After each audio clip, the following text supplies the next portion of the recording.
Hello everyone, welcome to the channel. My name is Alexi and this is Soto-Tek. I hope you enjoyed that quick unboxing. In this video, I'm going to give you my impressions about the Galaxy Note 20 Ultra. As usual, I'm going to go through the most important aspects. I will let you know what I think are the good, the bad, and the nonsense things. Once again, it will all be my personal opinion, so you feel free to let me know yours in the comment section.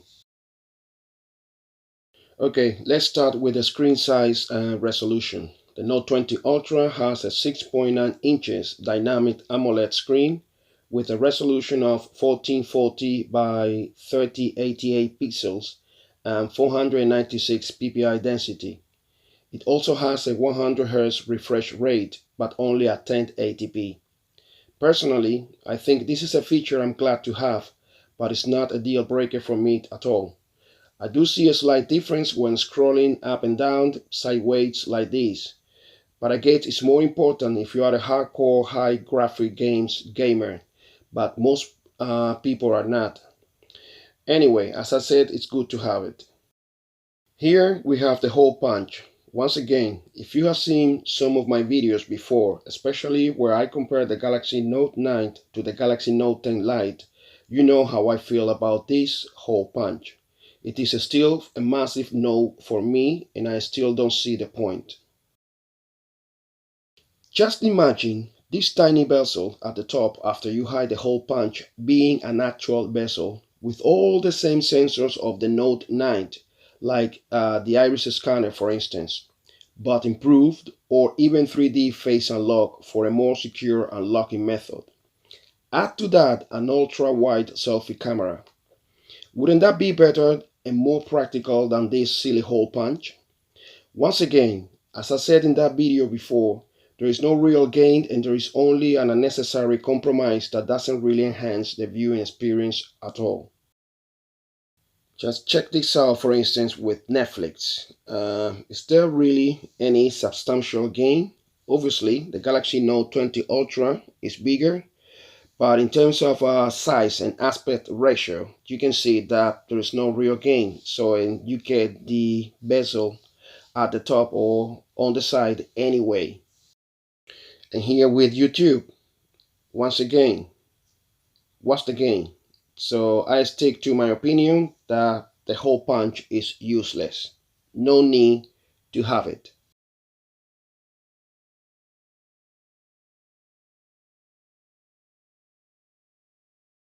Dimensions and build quality. The Note 20 Ultra is 164.8 millimeters tall, 77.2 millimeters wide, and 8.1 millimeters thick. It is made of Gorilla Glass 7, now known as Victor's, back and forth. In the case of this specific color, Mystic Bronze, it is a frosted glass at the back and it has curved edges back and forth. Now, I have to say this. I think that the smaller brother, the Note 20, shouldn't have been released at all. And it is not precisely because of the plastic back, because it feels good. It actually feels more like metal, and actually better than the glossy back of the Mystic White and Mystic Black versions, or any glossy glass back, but this is my opinion. Here at the bottom, the USB Type-C charging port, also the slot for the S Pen, and the speaker that together with the earpiece produces stereo sounds and is very good and loud. You'll be very happy with the quality, so no complaints. And once again, and as expected, no headphone jack. Now, here comes my rant again. For this super high price and being a Note, which was always considered the most complete phone in the game, for me this is still unacceptable. The Note used to be a powerhouse and feature rich, and it was cheaper.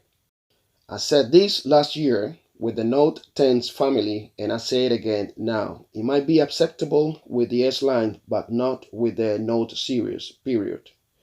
Samsung should keep the Note true to its legacy and stop messing around with it. This is my humble opinion. As usual, feel free to write your opinion. Here at the top, the slot for the SIM and micro SD card.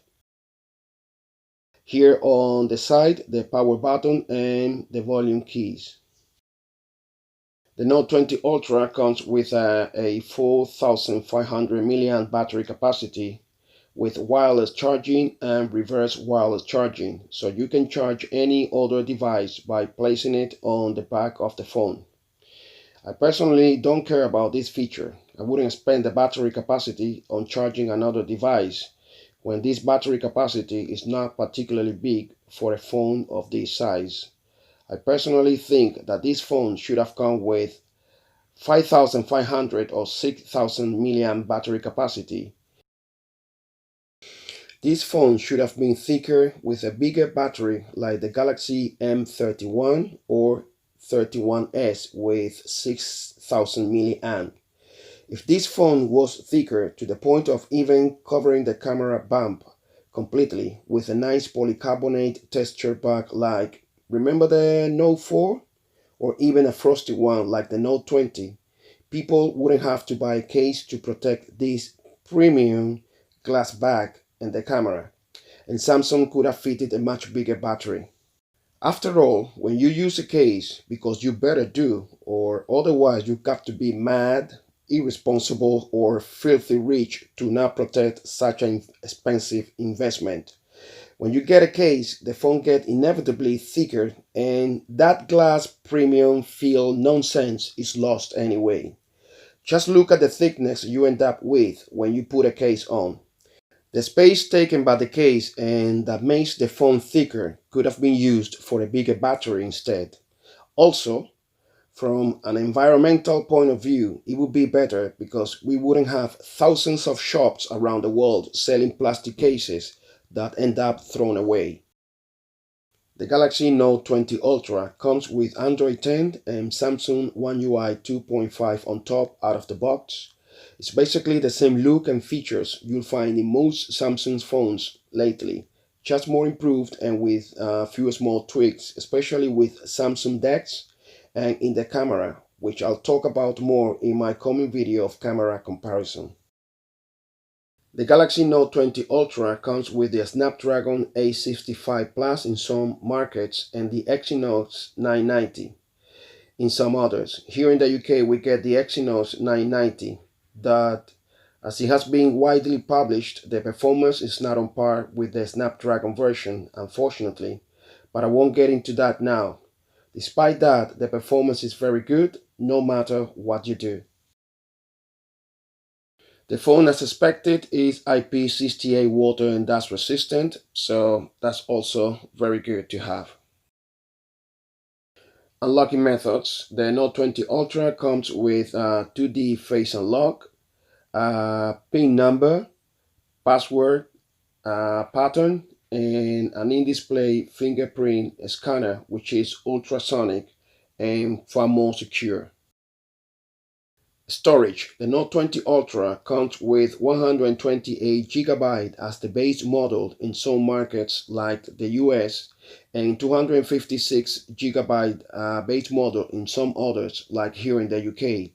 It also has a 512GB model, all three with 12GB of RAM. Finally, let's talk about the cameras. As you can see, the camera setup has a big bump and is on the left corner. I don't normally like the camera setup in this corner. I still prefer it in the center, but I'm okay with this one. It looks nice. My only issue is that this camera setup is so big that I always end up smudging the telephoto lens with my finger. This camera setup is composed of a 12 megapixel ultra wide angle lens. The main lens is a 108 megapixel wide angle and a 12 megapixel telephoto lens with 5 times optical zoom and up to 50 times hybrid zoom. The front-facing camera is a 10 megapixel lens. With both cameras you can record 4K and 1080p videos and up to 8K with 20 frames per second with the rear camera. As expected, these cameras are top-notch and you can expect very good pictures and videos in basically all scenarios. I'm planning to compare this camera against the Note 10 Lite, and you might think, well, there is no comparison, but you might be surprised, so stay tuned for that one, and also the comparison against the iPhone 11. Thanks for watching this video. I hope you enjoyed it. Let me know what you think of the Galaxy Note 20 Ultra. I really appreciate if you subscribe to the channel, and don't forget to hit the bell icon so you get the notifications of future videos. Until the next one, hasta la vista.